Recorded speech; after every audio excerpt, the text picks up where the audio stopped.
Well, good evening, everybody, and welcome to Roundabout Books. My name is Julie, and I'm the events manager for the store. I'm going to stand on my tippy toes because you are taller than me. We want to take this opportunity to acknowledge that our bookstore resides on the ancestral unceded land of the Confederate Tribes of Warm Springs. In our immediate area are also the unceded lands of the Confederate Tribes of Siletz Indians and the Tribes of Grand Ronde. We encourage everyone to learn more about the land you occupy and the story of its peoples. I want to ask how many of you are visiting our store for the first time? Raise your hand, quick. Thank you so much for being here. We're finding that we are still having people discover us every day, and that is great for us. I also want to thank everybody who used our new ticketing system through Eventbrite. We're going to move towards ticketed events so that we can both keep track of how many people are actually coming and put out enough seats, and also to help increase our book sales, because book sales are what keep us having these events. So it's really helpful if we know how many books we sold before, so we can make sure and have enough here. We have some great events coming up in February. We have a love poetry, so if you are a poet or want to listen to poetry, that event is free. And then we're going to have a murder mystery thriller event on the 9th with 2 local authors, and at the end of the month we're going to have a cozy mystery night that's via Zoom with 2 authors. I've read their books, and one is about a murder in a dispensary. Like she bakes stuff, and then it's really funny. It's actually called a half-baked murder.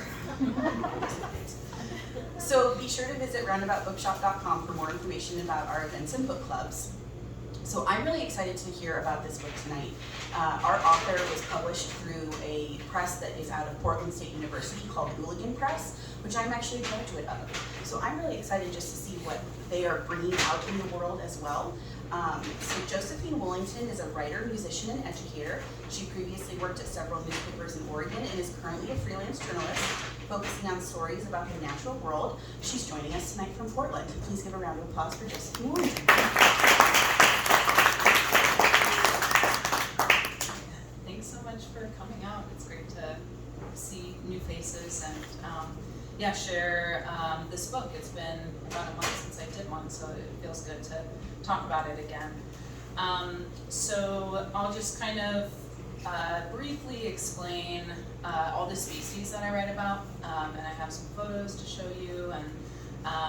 But first I wanted to just tell you about my illustrator, who his name's Ramon Shiloh, and he did the cover art, and he also did all the illustrations in the book. There's the coastal-tailed frog, the camas flower, great whale, clouds, western bumblebee, and Olympic marmot. And he's also a Portland-based artist and author as well, and food sovereignty activist. And so he was really great to connect with and get to know. So this is a photo of a prairie remnant near where I live in Portland, and it's overlooking Willamette Falls. If you've been to Portland and aren't familiar with that waterfall, so this is right around West Lynn. And I found myself, as I was researching, becoming really drawn to these remnants of landscapes that used to be here, that were the dominant landscape for 10,000 plus years in the Willamette Valley. And this is just one of those remnants, because most of them have been plowed for agriculture and housing. And so I'm just going to start by reading a bit from my introduction. I'm from the Willamette Valley, where my home was once a lake bottom after a 2,000-foot tall ice dam hundreds of miles away collapsed, and inconceivable amounts of water flooded the ground I now walk on. I grew up near the confluence of the Columbia and Willamette rivers, where snowmelt and rainwater from all over the region join to complete their journey back to the ocean.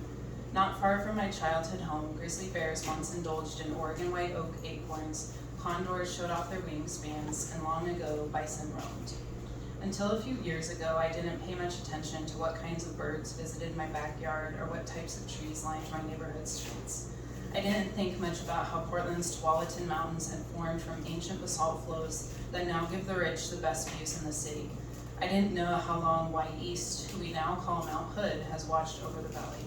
I didn't know the names of the many native tribes and bands like the Calapooians of what we call the Willamette Valley, who were forced to give up their land and culture for people like my great-grandparents. I knew next to nothing about their relationships to native plants and animals. As I got outside more and befriended wildflowers, trees, glaciers, birds, and rocks, I realized how little thought I had given to the processes that create our landscapes. I never wondered where native species came from, how long they've been here, or what makes them unique.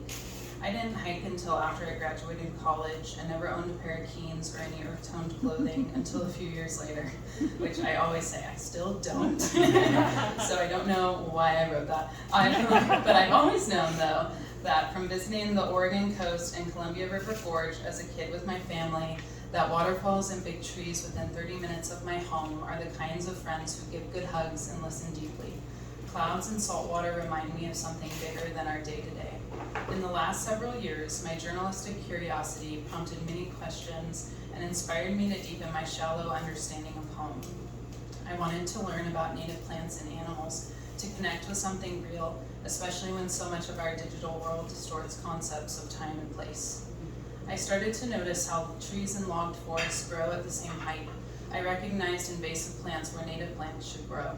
I reflected more on how our way of life and desire for progress, all of which I participate in, require the perpetual destruction of landscapes, even in our supposed liberal green Pacific Northwest. In an age of distraction, personal brands, and constant market growth, I started to realize that maybe it's somewhat radical to be rooted in a place and entertained by things that can't be commodified. The idea for this book came to me in 2020 when I couldn't hug my parents for over a year and the world felt close to its end. While hazardous wildfire smoke required an N95 mask to simply take out the trash, I read natural history books about local geology, birds, mountains, and people. I felt comfort in looking far back to climate changes of the past, to species evolution, and it helped me in some ways to wrap my mind around our own impermanence. In writing this, I hoped that maybe I could try to better understand our climate crisis, relationships we have with the natural world, and where people have historically fit into ecosystems. Yeah, so that kind of gives the premise of the book and the inspiration. As Julie mentioned, I worked for newspapers before taking on this project, and so I approached it as a journalist and interviewed a bunch of researchers and scientists and tribal members. And as I began the project, it was kind of funny because I didn't want to write about people. I just wanted to write about plants and animals because I thought people were kind of naturally extractive. But then as I started digging into it, and I realized that I can't take people out of the story, and that these extractive relationships that we have with nature now have not always been, and they're actually quite young. And so I kind of finished the project more hopeful, learning about these relationships that people have had with our landscapes forever. So yeah, that's one of the bigger takeaways for me and hopefully readers as well. So I organized the book by season. So I started with camas blooms in the Willamette Valley, and then sandhill crane and yellow-cedar. This is a photo of camas from, I believe,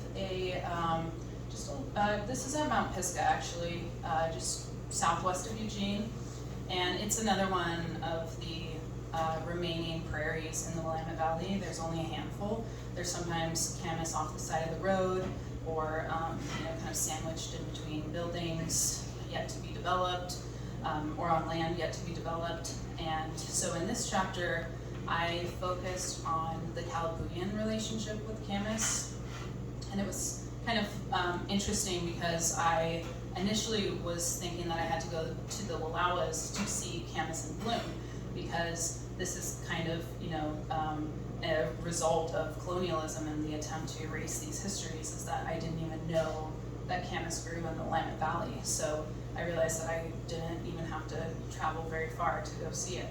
And here's another prairie remnant from Mount Pisgah with some Oregon white oaks.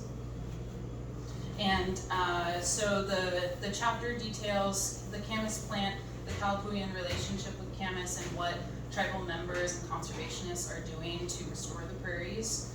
There's a lot of great work to bring back traditional burning, to plant natives.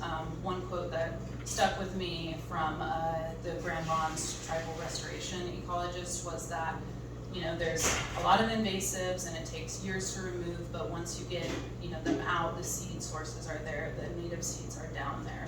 And so that just felt really interesting and inspiring for me. So the next essay is cranes, which is also kind of funny because I focused on the cranes in Malheur National Wildlife Refuge because I thought that's where I had to go to see cranes, but turns out there's quite a big wintering population in Portland on the lower Columbia. So if you're ever in the Portland area in winter, there's about 2,000 sandhill cranes and snow geese that are really beautiful to see. So this particular individual, sorry for the bad photo quality, but I like to share the individuals who I see. And so this was one of the first cranes that we actually saw in Harney County, and she's nesting, or he. Both males and females actually spend equal time on the nest. And the greater sandhill cranes, which are just a bit bigger, nest in Malheur, whereas the lesser sandhill cranes, they just kind of stop by on their migration farther north. And maybe if you've been there, you know this expansive, beautiful basin. That's Steens Mountain in the background, and lots of wetlands, but not as many wetlands as there used to be, which I detail in the essay. Another interesting fact about Malheur was it was actually a point where sandhill cranes were saved in Oregon. There was a pretty aggressive rancher down south, and it's now called P Ranch, and so he kind of fought everyone off his land. He only had cows, and the cranes would come, and so the cranes were being targeted for meat. When the gold rush happened and settlers moved west, they needed something to eat, so they started killing off all the cranes. But these ones found kind of a refuge in the P Ranch. And this is an image from the lower Columbia last winter, I believe, or maybe the winter before, and Mount Hood's in the background with snow geese and cranes. And this is at Frenchman's Bar in Vancouver. So the next essay is about yellow-cedar, and I was intrigued to choose yellow-cedar because I had heard of red cedar, of course, but I didn't really have much of a relationship with yellow-cedar and didn't really know where it grew. And so these images are actually taken from not too far away from here in Echo Basin near Santiam Pass, which is gorgeous. And this yellow cedar on the left is called Big Mama, because she's huge, as you can probably tell. And one Forest Service researcher who I interviewed said, they don't know exactly, but she could be, 2,000 years old. So there's a lot of great old growth in Echo Basin, and highly encourage you to check it out. In July is when we got up there. And so the yellow cedars here, he told me, that researcher, they grow like they're in Alaska. So they're a farther northern species, but they're found along the coast. And this is kind of their the farthest south that they grow in the Central Cascades. So they're found more in like BC and the Olympic Peninsula. And so what I detail in this chapter is basket weaving traditions, chilkat weaving from Haida weavers, and I interviewed a Haida weaver. And but I also talk about yellow cedars are kind of ironically freezing to death in a warming world. So they're adapted to root shallowly because they live in really wet, moist environments. But that has caused them to be at risk of freezing if we get a really cold couple of weeks in spring. And so when that happens, all of their roots freeze, and then they kind of slowly die over the course of several years. And so there's a big die-off of yellow cedars in Alaska and BC, and it's reaching as far south as Haida. And this is from an interesting little grove, maybe you've heard of it, near John Day. It's called the Cedar Grove Botanical Area, and it's the only place, this grove and one in BC, where the yellow cedars grow east of the Cascades. So they're usually coastal, but this is likely a result of the Pleistocene, when this environment was much moister and looked more like the Western Cascades. So it's really unique, but unfortunately, as you can see, they got burned in a 2006 wildfire that was burning nearby, but the Forest Service, in an attempt to save this grove, they started a small backburn, and it turned out to kill about 90% of the trees, unfortunately. So, okay, and then summer. So I guess I didn't say, I tried to choose species that represented a diversity from the Pacific Northwest, so to get to a bunch of different places because we're so biodiverse here. And I also wanted to write about a tree, a flower, a bird, and I wanted to write about a bee. And so, yeah, that's kind of why I chose them. So the western bumblebee took me to Mount Ashland, and here's an image from the meadows where I went on a bumblebee hunt for the western bumblebee, the Suckley's cuckoo, and the Franklin's bumblebee, which is thought to be extinct now. And it has the smallest range of any North American bumblebee. It only lives here in Mount Ashland.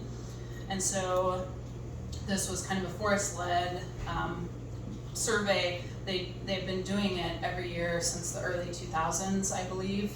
And this year they actually did find western bumblebees. So they've had a really dramatic decline in the last 3 decades or so because of pesticides and commercially reared bumblebees infecting wild bees, and also development and just a lack of, they're losing their habitat. So they are found throughout mountainous regions. Here's an image of my sister. She went with me. I convinced her to take some time during her vacation. She's also a journalist and won a Pulitzer Prize, I'll just brag. And then that's me on the left, making my way through the brush. And I should also say, I'm really terrified of bees, so this pushed me personally, but it was really fun. And here's an image of a western bumblebee. I actually, this was the only species I never saw during my research, and I tried pretty hard to find one around Mount Ashland and Mount Hood. But this last summer, actually my partner found this particular individual in Eagle Cap Wilderness. So it was a very picturesque scene. And we freaked out, western bumblebee, and I sent it to my researcher friends, and they confirmed that that was a male western bumblebee on a wild onion flower that we actually had a little bit of in our dinner. So the next essay is coastal-tailed frogs. So they're a funny little species. They're one of the most ancient frogs. They're actually a sister species to all types of frogs. So they kind of maintain some of their salamander-like traits. So they have a tail, because the definition of a frog is like an amphibian without a tail. So the coastal-tailed frog is kind of this unique other. And they live in the Coast Range, mountain headwater streams. They live in the Klamath Mountains. And so I went out with a researcher, and he looks at their mouth parts. So you can see in that image right there, that's a coastal-tailed frog tadpole. And they have these like kind of sucker mouths, like almost looks like a stingray. And they're adapted for these fast, cold moving streams. So they actually attach themselves to the bottom of rocks. So it was really cool to see both an adult and a tadpole. And this was up on Mary's Peak near Corvallis. And with coastal-tailed frogs, there's an image of the tail, so it's actually more like a penis-like. Oops, there we go. So yeah, you can see the tail, which is pretty fun. And the tailed frogs are losing their habitat because of logging. So they are adapted for these cold, freshwater streams. And if you've ever driven through the Coast Range, clear cuts are a big problem. And so yeah, that's what kind of the coastal-tailed frog essay focuses on. And the next one is huckleberries. So this was taken from Gifford Pinchot National Forest in the traditional huckleberry fields they're called the Sawtooth Fields, and that's Mount Adams in the background. And so we went huckleberry picking around late August, and this essay details the Yakima people's relationship to the berry. They've been growing in this area for forever, but archaeological evidence points to like 8,000 or 10,000 years old. There were charred berries found in a little cave that date to 8,000 years old. And so I got to go out to the fields with an archaeologist who's worked with the tribe for a really long time, for about 3 decades. And this is an image from a sign in the fields which shows the Yakima women drying their berries, and they would start a low burning fire and lay out the berries on a tule mat and just kind of let them smolder and sun dry for hours. And this is one of those trenches, so it's kind of unassuming, but so the women would dig out a trench and they would put the log, so on the left-hand side you can kind of see a little mound, and so there's all these trenches around this forest, but because of colonialism, the Forest Service has obviously banned traditional fire use in national forests, so the new growth has been covering these sites. And so it's just interesting, like walking around the forest and knowing that these things are there, but you might not notice them. The archaeologist who I went out with, when she was trying to find these, she actually just like tripped over it and realized she stumbled on a trench, and so she was out trying to find it forever and really just stumbled upon it. And another interesting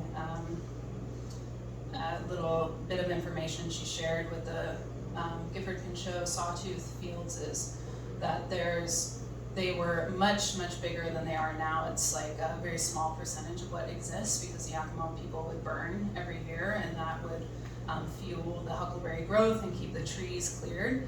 And so scientists can kind of have a sense of how far the fields extended based on where they find peeled cedar trees. So the Yakima women would go and peel the cedar bark off of the tree to make more baskets for gathering berries. And so that's how they kind of historically have mapped out these fields to see how large they are.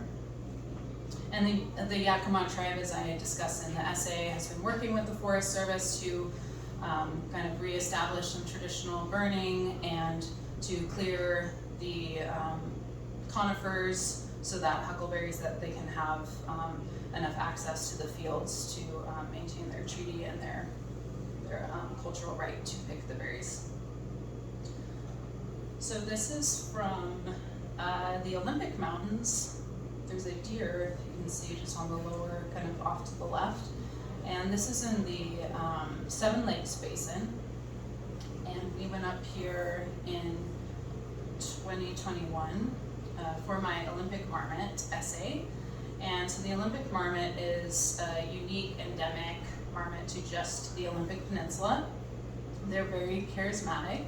I actually just saw a yellow-bellied marmot at Smith Rock, which was kind of fun. So there's the marmot right there. I guess I can use my cursor.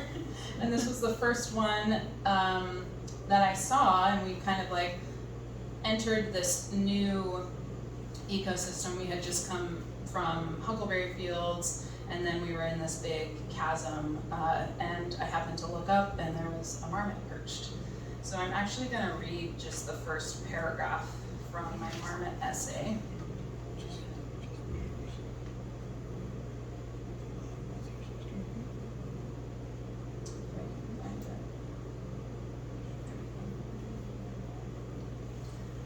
They lived on little islands surrounded by ice, among steep sandstone cliffs thousands of feet above the sea. I imagine them exactly as they are today, their stout bodies and short legs bumbling over jagged rocks and stopping every few feet to look around and sniff lingering scents in the crisp evening air.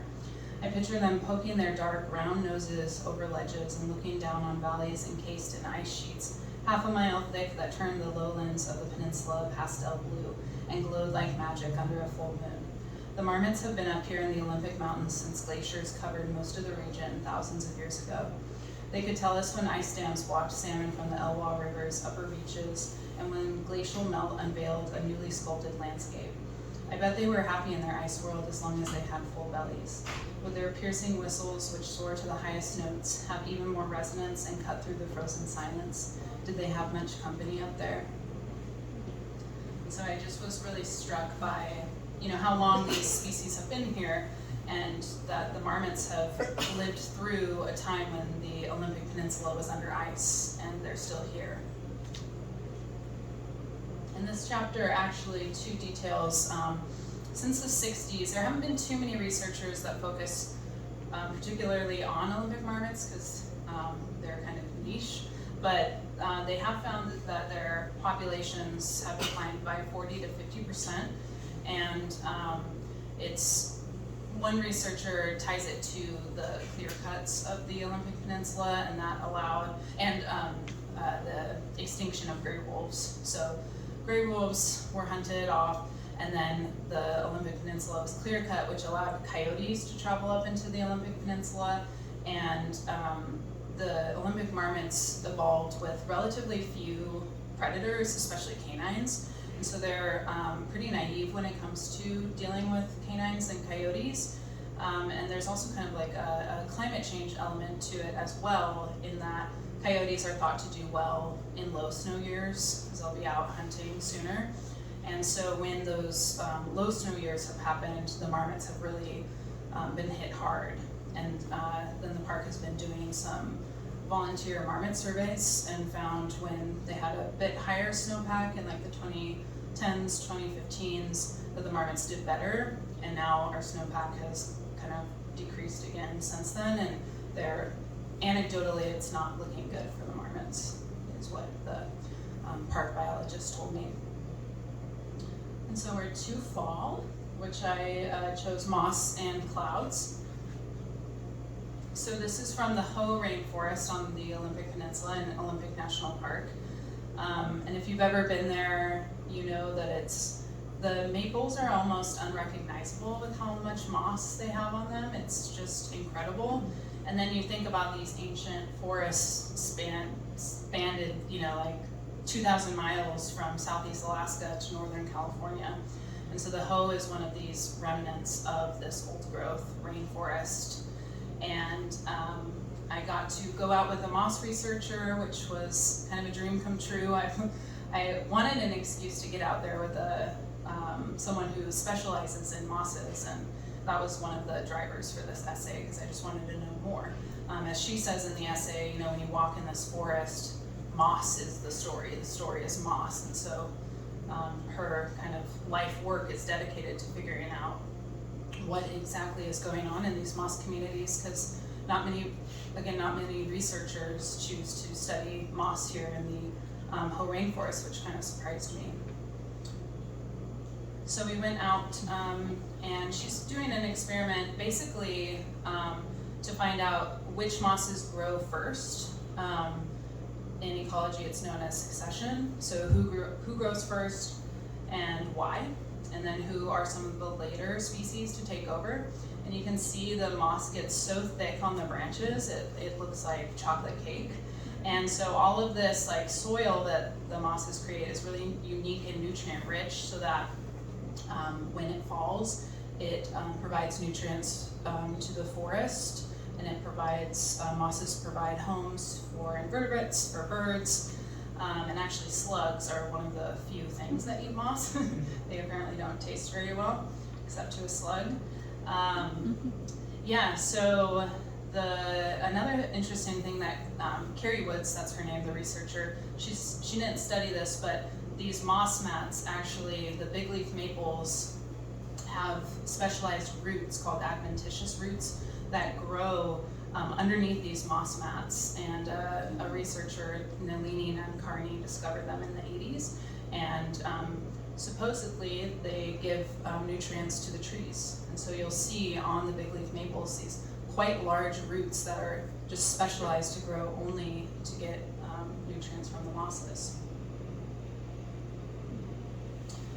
The next essay is clouds. And this is an image from Portland, downtown Portland, where I met up with an artist who draws clouds, and she's a Seattle-based artist, and we just kind of cloud watched for 2 hours together. It was lovely, and we still actually send each other cloud photos, which is really fun. So whenever I see a cool cloud or sunset, I'll send it to her. And so this isn't a particularly awe-striking cloud, but it's kind of what we experience in Portland a lot of the stratus layer. So this essay details the different species of clouds, trying to hopefully encourage a greater appreciation of them, a reminder that blue skies are boring and clouds make sunsets and sunrises more beautiful. And this image has stuck with me. This is from high camp on Mount Adams, and we're looking to Mount Rainier there and Goat Rocks. And this was just one of those moments where I love being above the clouds, and so when you are in the valley below that stratus layer, I sometimes think about what's above me, and like an image like this where it looks like a sea, and then above you have the beautiful feather-like cirrus clouds.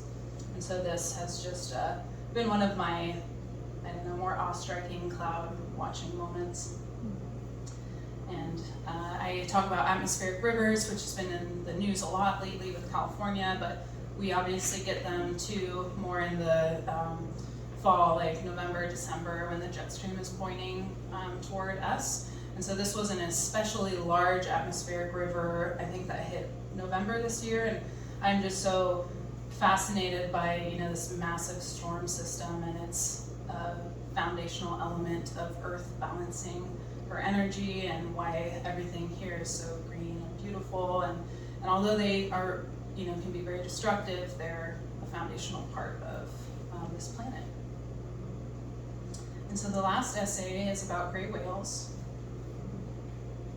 And this is an image of 2 individuals who I saw migrating north from Cape Lookout on the Oregon coast. It's, I think, the best whale watching spot if you're able to hike out 2.5 miles or so out to the Cape, and you're just right above where you can see the whales, and you can actually see their figure. And I saw one breaching from here a few years ago, which was very special. And so with this essay, I focus on the macaw people's relationship to whales, in particular gray whales, because they're in the process of trying to hunt them again. These are petroglyphs at Wedding Rocks on the Olympic coast. This is an image of the old Ozette village, an ancient whaling village at Cape Alava. And so the macaw have been whaling kind of forever. Anything with tracing dates back with indigenous peoples, they'll always just say we've been here since time immemorial. It doesn't necessarily matter, but archaeological evidence points to like 4,000 years. And this is a macaw artist and descendant of whalers. His great-grandfather was the whaling chief of his village at Waiach, and here he's showing me a photo of his father. And here he is on a canoe that he was carving and pounding some red cedar bark. And this is some more of his art.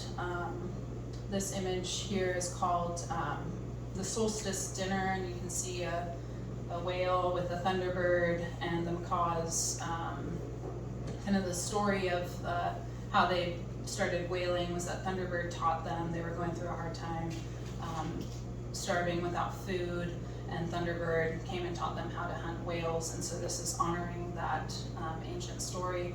And the white whale coming from it represents the spirit of the whale. So they go to great lengths to honor and hunt whales in a way in which they will be accepted by the whales who have been properly hunted before. So it's months-long rigorous preparation.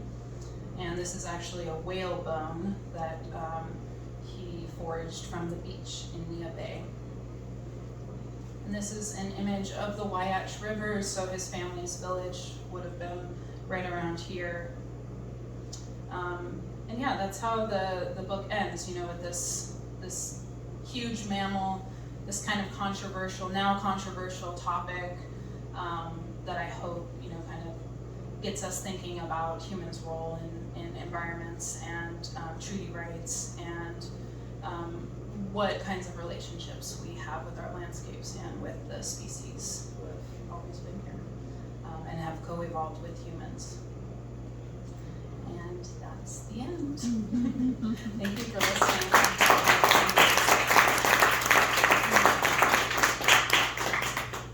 So, we have plenty of time for Q&A, so does anybody have a question for our author? Let's go. Yeah, I feel weird giving presentations. Yeah. Would you say your perspective is hopeful or more critical? Yeah, I think both. I think I struggled maybe before this project thinking that I had to be one or the other. And I know that we can live with, both. When I look at landscapes, even spending time around Bend, I'm like, wow, a lot of these forests are, the ponderosas are all the same age. It's been heavily logged, and that makes me, quite depressed.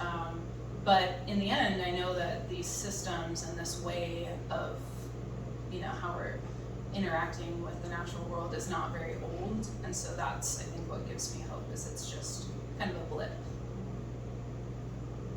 Yeah. How do you feel you've been changed by your exploration and the people you've talked with? Can you speak to that just a little? Yeah, I think it's changed my whole outlook. Every day I wake up and I look out and I look at the clouds and I think of the larger world that we're living in. I know I've become completely obsessed with bird watching, and so those are just some examples of every day. But I find myself asking like loftier questions, like really asking, or I guess it's made me reimagine humans' role in ecosystems, and that we're not separate from nature, and that our whole concept of nature and like wilderness is based in like settler colonial thought, and that humans have always evolved with their ecosystems and have manipulated them, and so it's changed how I view what our role is in landscapes. Would you like to continue this book? Are there other animals and plants that you didn't write about that you would really like to? Maybe another book. Yeah, I know it was so hard to choose. I love that question because it makes me think of the ones that didn't make the cut. This project was a really quick turnaround for me. I signed a contract that I had to turn it in last New Year's Eve, so I only had about 8 or 9 months to do the research, and I initially wanted to do 13 species, but ended up with 10. And so I wanted to do some more kind of like non-living things like granite. I wanted to write about rocks, even though that kind of scared me. Geology is very hard to communicate in an understandable way. And so that was one.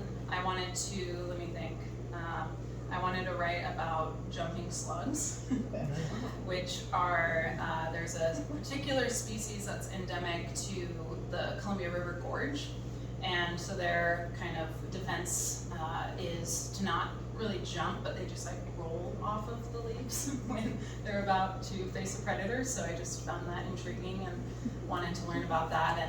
And so I also wanted to, as the book's subtitle is Land, Seas, and Skies, so I wanted to write about species that are from, all of those areas. And so I wanted to like get into, maybe a decomposer like a slug or a mushroom.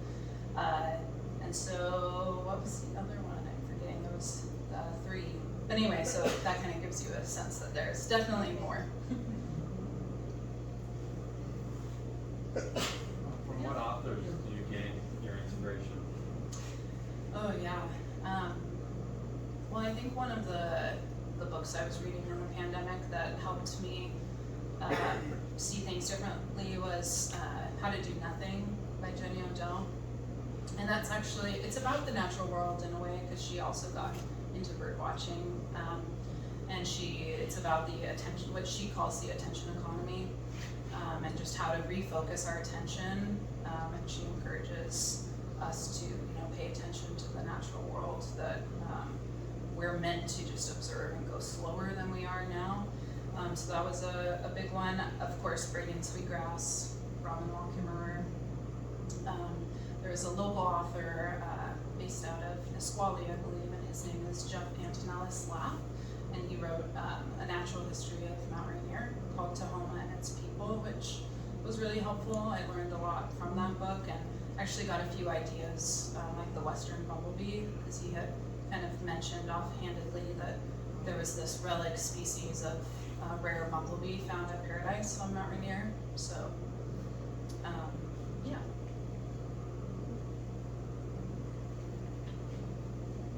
Can I ask you a question about your sister? Oh, yeah. What did she win her Pulitzer Prize for? Yeah, so it was this year, and she's an investigative reporter at the Tampa Bay Times, and there was Florida's only lead smelter is in Tampa, and it's a battery recycling plant, and it exposed workers who were mostly immigrants and people of color to incredible amounts of lead and other toxic chemicals. And so she investigated that for a little over a year with her team, and yeah, and led to change. OSHA hadn't been to this lead smelter in 5 years at least, and like the company would know when inspectors would be coming, and so they would be able to fix things up. But her story led to almost $1 million in fines. Yeah, I'm really proud of her. I'll send you a link to the story. It's called Poisoned. Yeah. Yeah. What's your next project? Yeah, I would love to do another book project. It was so nice to really dive deep and,